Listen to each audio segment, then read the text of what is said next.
Epíteto nasceu escravo e se tornou um dos professores mais influentes de sua época, mas ele não se considerava um professor, e sim, um filósofo estoico. Ele buscava um tipo específico de conhecimento, aquele que, quando aplicado, auxilia a enfrentar e superar as inevitáveis dificuldades da vida. Através de suas próprias experiências de vida e da sabedoria de seu mentor, o filósofo estoico Musônio Rufo, Epíteto obteve percepções valiosas, pelos quais as pessoas viajavam centenas de quilômetros para ouvir, mesmo que fosse por 1 ou 2 horas. Mesmo o jovem que tinha a oportunidade de ouvir Epíteto regularmente, e que escrevia o que ele tinha a dizer, teve a presença de espírito para compartilhar essas notas com outras pessoas. E essas notas sobreviveram ao tempo, passadas para algumas das maiores figuras da história nos últimos milênios. O imperador romano Marco Aurélio agradeceu ao homem que emprestou a ele uma cópia das obras de Epíteto em seu diário. O almirante James Stockdale tinha Epíteto consigo enquanto liderava esquadrões de combate diariamente durante a Guerra do Vietnã. E em Epíteto ele se apoiou quando teve que sobreviver a 7 anos como prisioneiro de guerra. A lista é interminável, e espero que após este vídeo, você entenda por quê, e adicione seu nome à lista dos admiradores de Epíteto. Porque ele verdadeiramente foi um dos mais sábios e inspiradores seres humanos que já existiram. Nosso primeiro trabalho, segundo Epíteto, é dividir e distinguir as coisas em 2 categorias: externas, que não posso controlar, e as escolhas que faço em relação ao que está sob meu controle. Onde encontrarei o bem e o mal? Em mim, em minhas escolhas. Essa habilidade única, disse Epíteto, mudará sua vida. A arte de diferenciar entre o que está em nosso controle e o que não está. Um voo atrasado devido ao clima, por exemplo, não pode ser alterado com gritos para um representante da companhia aérea. Não importa o quanto você deseje, não pode ficar mais alto ou mais baixo, ou nascer em um país diferente. Não importa o quanto você tente, não pode fazer alguém gostar de você. Além disso, o tempo gasto se debatendo contra esses objetos imutáveis é tempo desperdiçado que poderia ser usado nas coisas que podemos mudar. Como Epíteto disse, tudo o que podemos controlar são as escolhas que fazemos agora. O mesmo é verdade para você. Concentre-se em tornar claro quais partes do seu dia estão dentro do seu controle e quais não estão. Você não apenas será mais feliz, mas terá uma vantagem distintiva sobre todas as pessoas que não percebem que estão desperdiçando seu tempo em batalhas invencíveis. Não são os eventos que perturbam as pessoas, disse Epíteto, é o julgamento sobre as coisas. Albert Ellis, uma das figuras mais influentes na psicologia moderna, disse que foi essa linha que guiou o desenvolvimento da terapia cognitivo-comportamental. Epíteto disse que era o poder mais importante que possuíamos. Algo acontece, mas decidimos que é injusto, ruim ou um fracasso. Alguém diz algo, mas decidimos que é ofensivo, presunçoso ou rude. Se alguém consegue te provocar, disse Epíteto, perceba que sua mente está conivente na provocação. Os eventos são objetivos, a opinião de que são objetáveis é apenas sua opinião e você sempre tem o poder de mudá-la. Se livrar do autoelógio, disse Epíteto, é impossível aprender o que se pensa já saber. Epíteto mantinha os olhos e ouvidos abertos, sempre buscando ativamente oportunidades para aprender com todos e tudo. E essa é a atitude que devemos ter todos os dias, estejamos entre os melhores no que fazemos ou apenas começando.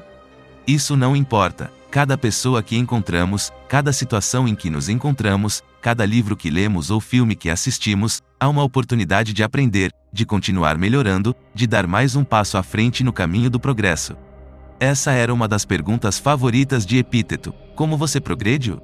Mais do que qualquer outra coisa, respondemos a essa pergunta, focando no que não sabemos, onde podemos melhorar, em vez de nos parabenizarmos por quão ótimos somos. O verdadeiro homem é revelado nos tempos difíceis, disse Epíteto. Então, quando a dificuldade chegar, pense em si como um lutador emparelhado com um jovem resistente. Para que propósito? Para transformá-lo em material de classe olímpica. Podemos pensar nas adversidades de muitas maneiras, como falha, como injustiça, como o fim da conversa. Claramente, isso não estava destinado a ser, dizemos. Eles não querem que eu tenha sucesso, afirmamos. Qual é o ponto de tentar? Ou podemos escolher nos treinar para vê-lo de uma maneira melhor, como grãos para o moinho, como uma chance de aprender sobre resistência, paciência, resiliência.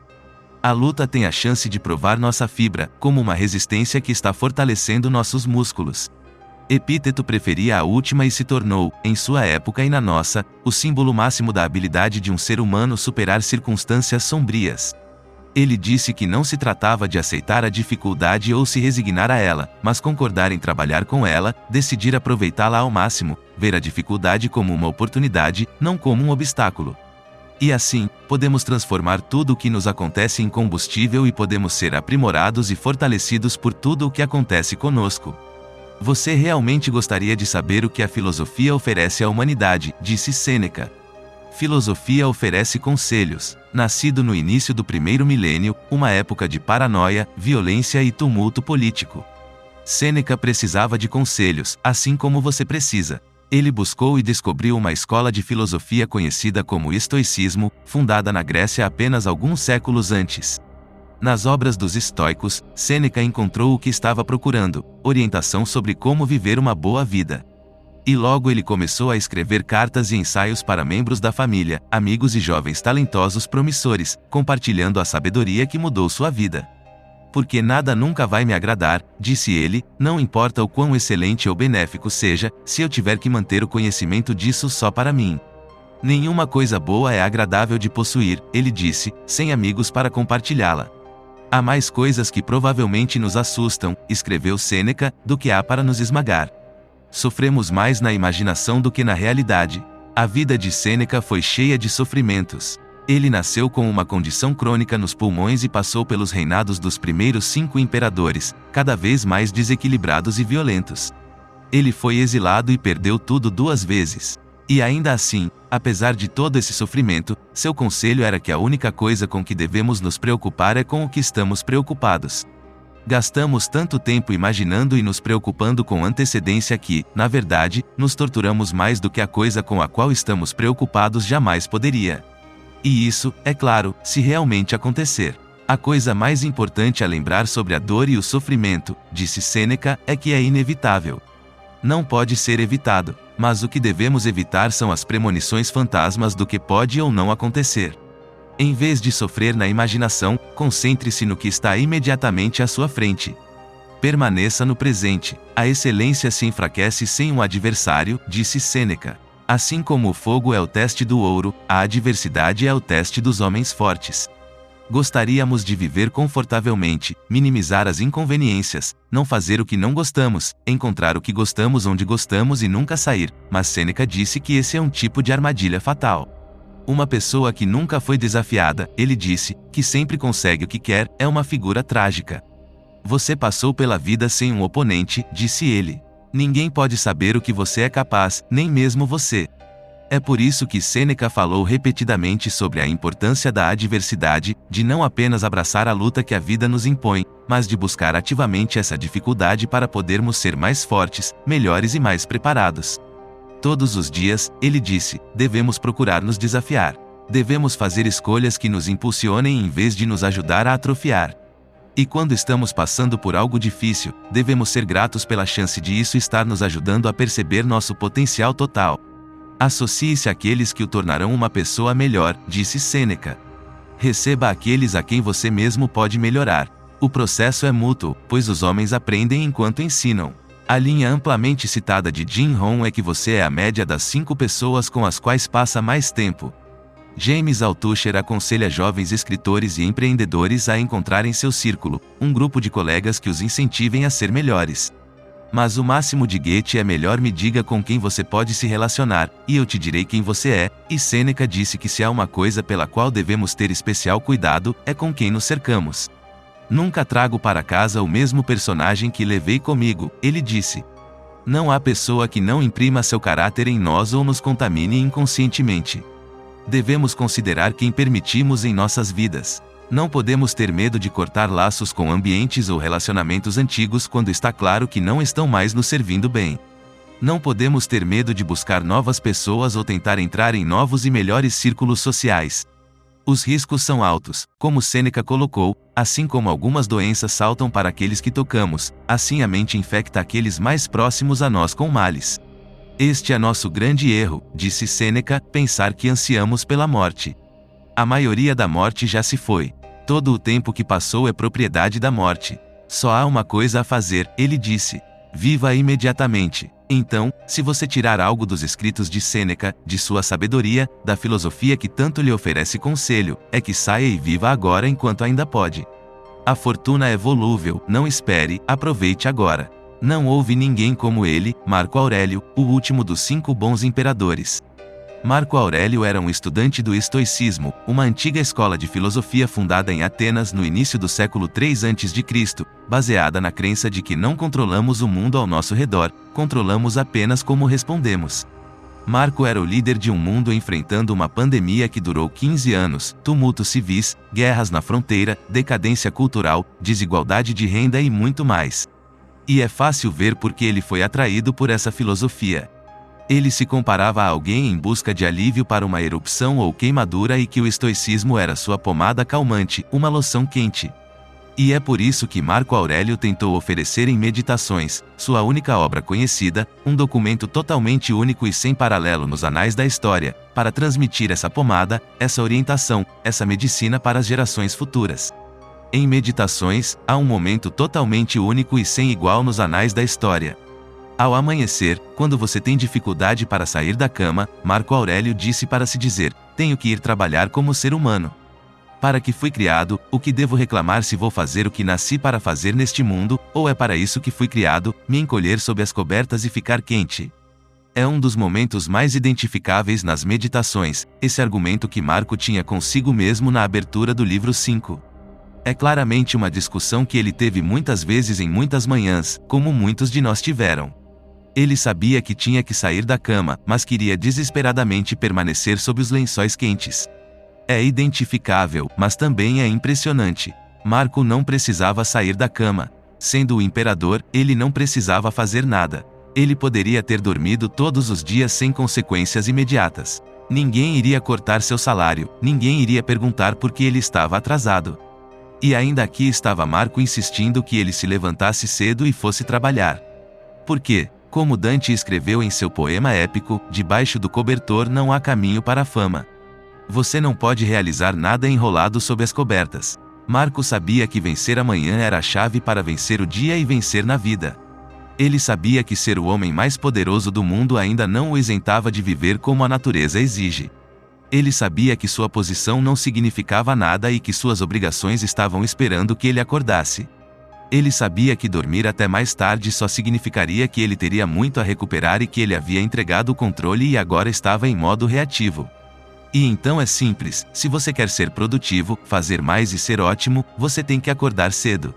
Nossas ações podem ser impedidas, escreveu Marco Aurélio, mas não pode haver impedimento para nossas intenções ou disposições, porque podemos nos acomodar e nos adaptar.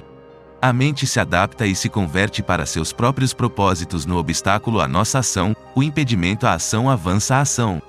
O que está no caminho se torna o caminho. Uma maneira de passar pela vida é se afastar da adversidade. Você pode fechar os ouvidos e os olhos para o que é desagradável. Você pode pegar o caminho fácil, evitando a dificuldade sempre que possível. A outra maneira é a maneira estoica. Podemos escolher, podemos nos treinar, podemos ver a adversidade como uma oportunidade, como grãos para o moinho, como uma chance de aprender sobre resistência, paciência, resiliência e luta. Podemos vê-la como uma chance de provar nosso valor, como uma forma de aprender sobre pessoas, situações, ações ou coisas. E Marco Aurélio acreditava na abordagem posterior. Ele escreveu sobre como o fogo transforma tudo o que é jogado nele em chama. Ele diz que os obstáculos são mais bem vistos como combustível. Não se trata de aceitar a adversidade para os estoicos, ou de nos resignarmos a ela. Em vez disso, é uma questão de concordar em trabalhar com ela, de decidir tirar o máximo proveito dela, de ver a adversidade como uma oportunidade e não como um obstáculo. E desta forma podemos transformar tudo o que nos acontece em combustível. Podemos ser feitos melhores e mais fortes por tudo o que acontece. Você poderia deixar a vida agora, disse Marco Aurélio. Deixe que isso determine o que você faz e diz e pensa. Pierre Hadot chamou as meditações de uma coleção de exercícios espirituais, e não há exercício que Marco faça mais do que meditar sobre sua mortalidade. Talvez tenha sido seus próprios problemas de saúde que o tornaram tão profundamente ciente da morte, talvez tenha sido perder seu pai em uma idade jovem, talvez tenha sido perder 8 filhos, talvez tenha sido a praga antonina que matou entre 10 e 18 milhões de pessoas, talvez tenha sido a realização do poder de Memento Mori, a prática antiga de reflexão sobre a mortalidade que remonta a Sócrates, que disse que a prática adequada da filosofia é sobre nada mais do que morrer e estar morto. A maioria das pessoas rejeita o Memento Mori que Marco Aurélio fez como sendo mórbido ou sombrio. A maioria das pessoas quer evitar pensar sobre a morte. É desagradável, é assustador, é triste. Por que alguém gostaria de pensar em uma coisa que não quer que aconteça? Tudo isso perde o ponto. Não se trata de fazer você ficar ansioso sobre o pouco tempo que lhe resta. O propósito é o oposto. É libertá-lo, inspirá-lo. É a chave para a felicidade que desbloqueia o empoderamento, a gratidão, a caridade e uma atitude de rodada de bônus. A cada momento de todos os dias, Memento Mori é o susto que nos mantém no hoje. Marco Aurélio gostava de perguntar quem na Terra pensaria em sua mortalidade, que eles só poderiam ter alguns minutos restantes na Terra, e ir, sim, devo passar mais tempo ficando chateado ou com medo, ou deprimido. Nossa mortalidade não é deprimente, é energizante. Ela reduz o volume nas coisas sem sentido, estúpidas e divisivas em que desperdiçamos tanta energia porque, à luz da morte, muito pouco vale a pena ficar com raiva ou estressado, ou sobrecarregado. Então, continue se lembrando, assim como Marco fez, você poderia deixar a vida agora. Deixe que isso determine o que você faz e diz e pensa. As 12 lições essenciais. Neste vídeo, exploramos a sabedoria atemporal de 3 filósofos estoicos notáveis, Epíteto, Sêneca e Marco Aurélio. Suas lições ressoam até hoje, oferecendo conselhos para enfrentar os desafios da vida e viver com propósito. Aqui estão 12 lições essenciais que podemos aprender com eles. Distinguir o que podemos controlar. Separe as coisas em 2 categorias, o que está em seu controle e o que não está. Concentre-se nas escolhas que você pode fazer. A importância do julgamento. Não são os eventos que nos perturbam, mas nossos julgamentos sobre eles. Aprenda a controlar sua percepção e reação às situações. Humildade intelectual. Deixe de lado o autoelógio e esteja sempre aberto para aprender. Reconheça que há sempre mais a aprender e melhorar.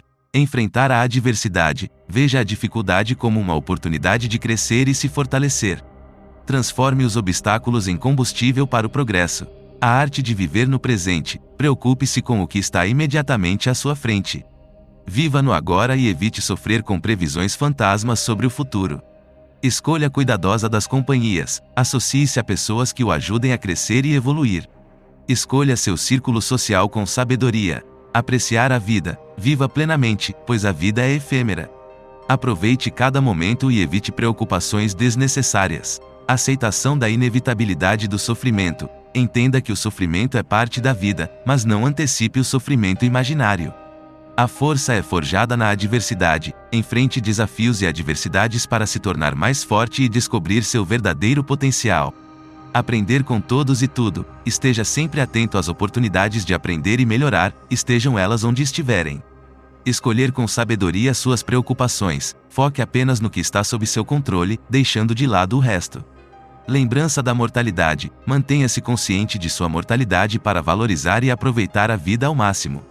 Se essas lições fizeram sentido e você deseja explorar mais conteúdos valiosos da filosofia estoica, curta este vídeo e inscreva-se no nosso canal para mais conteúdo enriquecedor. Junte-se a nós na jornada para uma vida mais sábia e significativa.